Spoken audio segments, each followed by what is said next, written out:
ನಂದಿವಾಹನ ನಾಗಭೂಷಣ ದೋಷ ದೋಷ ನಾಶ ವಿನಾಶನ ಸೃಷ್ಟಿಕಾರಣ ನಷ್ಟಹಾರಣ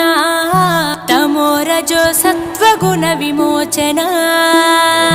మాఘమాసమున కృష్ణపక్షమున చతుర్దశి నడి జామురాతిరిన మహాలింగమే ఉద్భవించెనట బ్రహ్మ విష్ణువుల అహం అనిగెనట సృష్టికి మూలం నీవని తెలిసి సాగిలబడి నీ మహిమకు మొక్కే అదే మహాశివరాత్రి వెలిసెనట అరే ఓ జంగమా విభూది లింగమా పక్కన పార్వతమ్మ తలపై గంగ